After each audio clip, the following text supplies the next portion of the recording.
Hi everybody, my name is Blanishi. Today I'd like to show you how I arrange my photo activities on a particular day and maximize my chances to get great photos.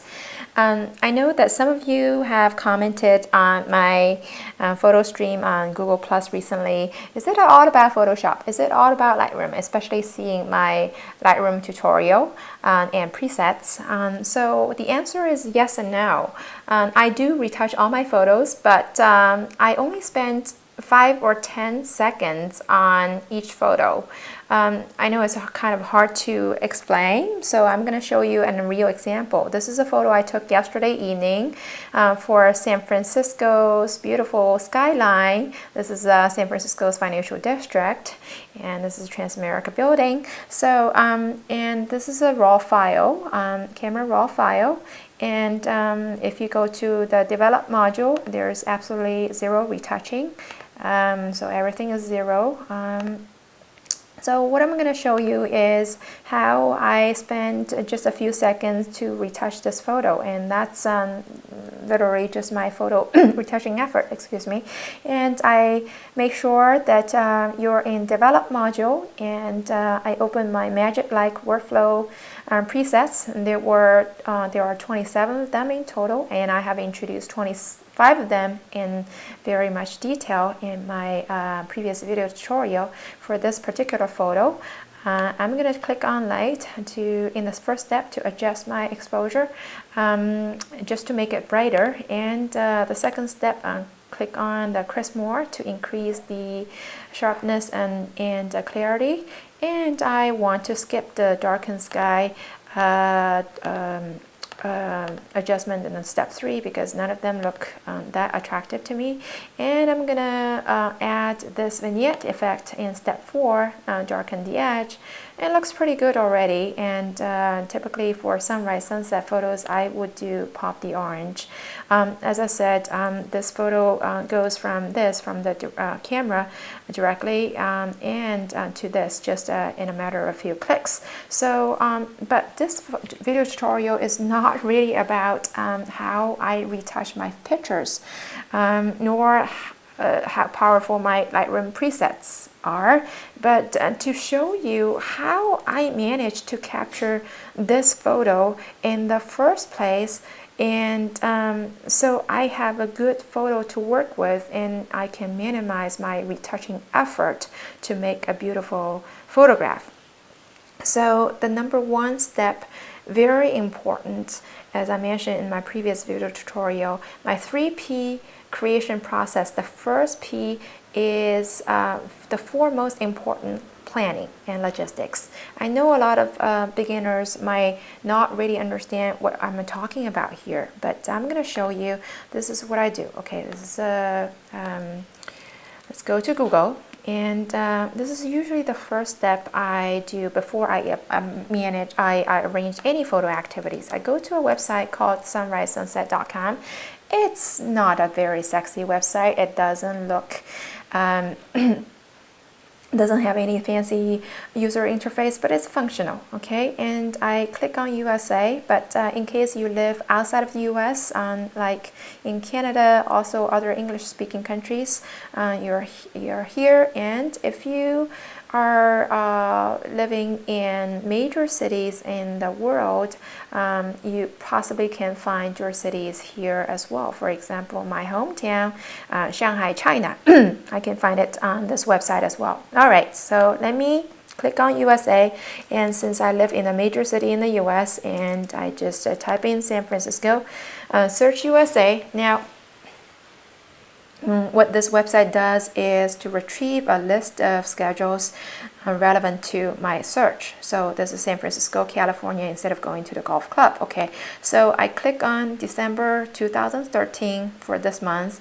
Now I get a very clean and simple schedule calendar, which will tell me 3 pieces of information: what time is sunrise, what time is sunset, and what time is a full moon.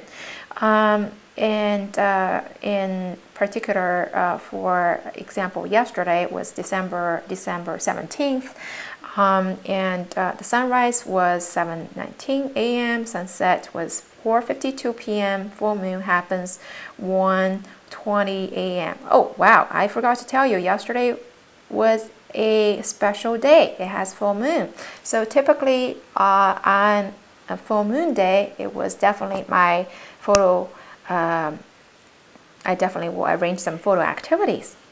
But this information, the full moon, doesn't really help me. 1:30 a.m., the full moon would be somewhere in the sky.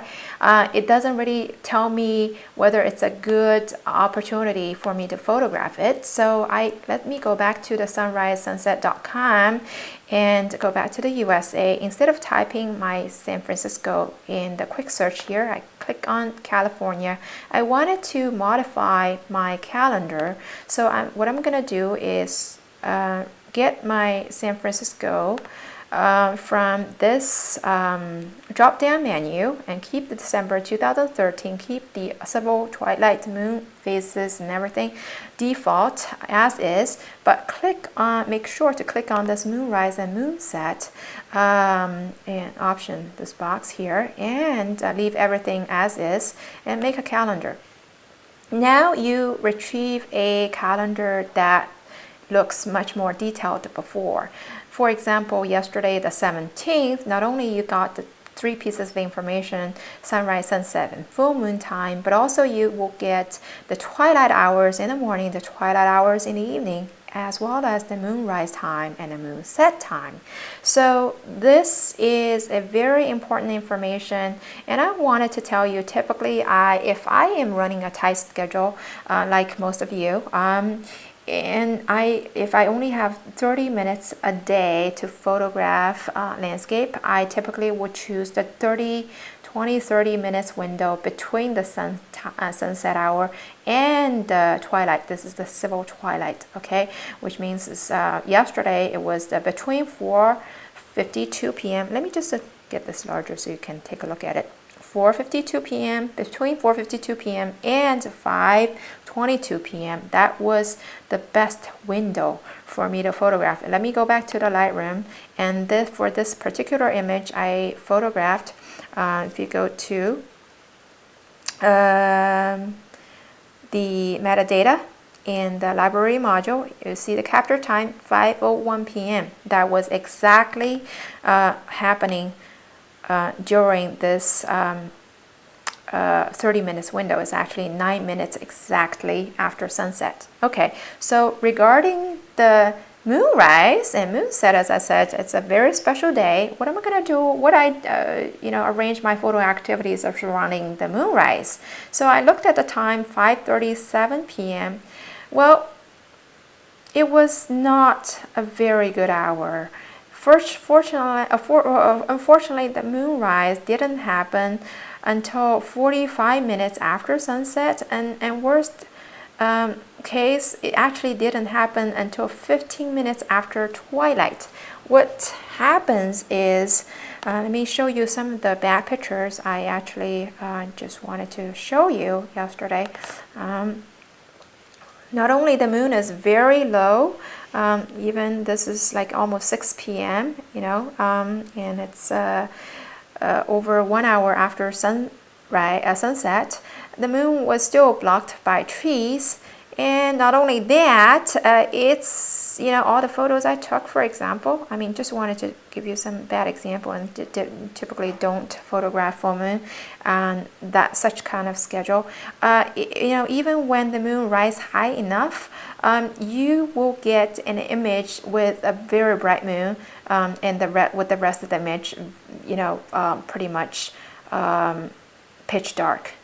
The only exception is you find a well-lit foreground that will pair up with moon. And that's why yesterday I chose Coy Tower as the spot to photograph full moon. But what happened is when we arrived at the Coy Tower, if you see that there was a whole bunch of construction going on. The Coy Tower that didn't really look very nice yesterday. Not only that, I photographed this facing south, and this is the only angle I can photograph Koi Tower without being blocked by trees. But the moonrise, as we know, happens from the east. It's like the sunrise. Okay, moonrise and sunrise all take place from the east direction. So the moonrise will come from here, whereas I'm facing south. So there will be no way I can take a picture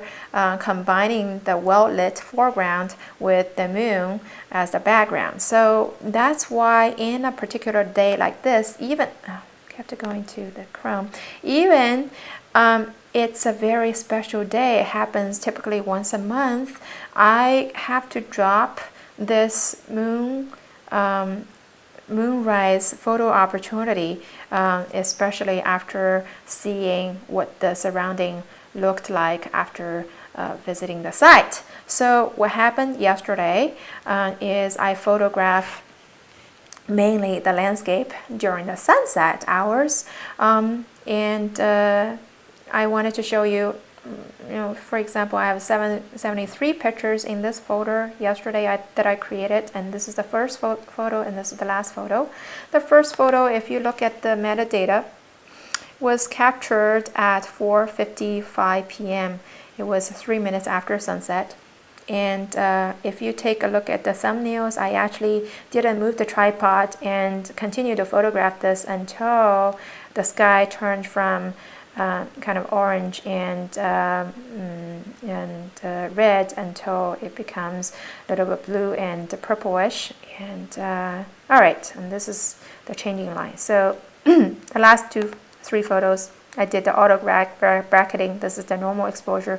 This is 2-stop underexposure, and this is 2-stop overexposure. They were exactly all at the same time at 5:18 p.m. So from the first photo, when I started my photo activity 4:55 p.m. to 5:18 p.m., I only spent 23 minutes.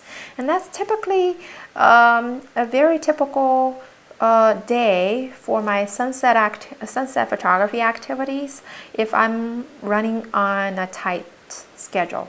But yesterday, as I said, it was a very special day. I couldn't photograph the moon rays. I still was able to capture some of the landscape images during the night. So if you, for example, are a busy professional, if your work didn't and couldn't, if you don't have the luxury of time to finish work at 5 or 6 p.m., you can arrange night photography. And typically I don't arrange that until at least 1 hour after sunset. And it could be another video tutorial which I'm going to introduce in much more detail. For example, this is the last image I photographed yesterday, and you can actually see that this is the retouched image I posted on my Google+. It was captured at 6:24 p.m., which is 1 hour 32 minutes after sunset.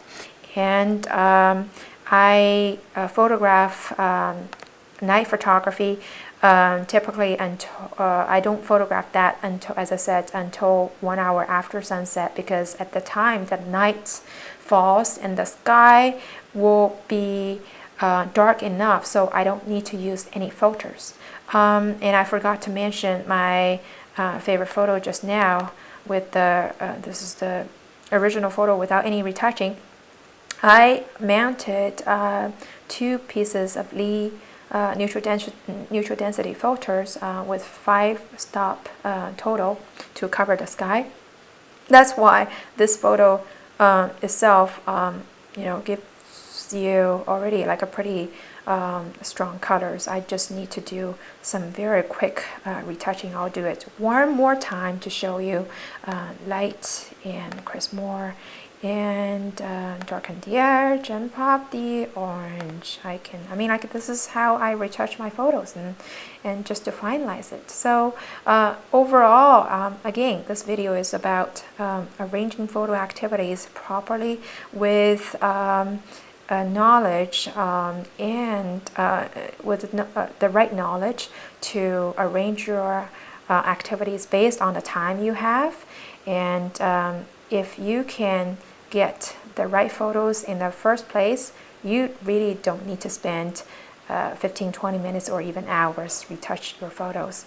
Of course, if you are a Photoshop expert or Photoshop fan, you wanted to spend hours retouching a photo, that's not a problem either.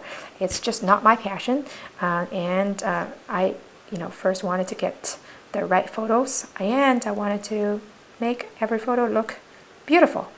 So thank you so much for watching, and I will show you in my next episode the moonset picture I actually photographed this morning. And I will also exactly share with you why I photographed the moonset this morning according to the schedule and the calendar I retrieved online, and how I retouch it. Thank you so much for watching. I'll see you next time.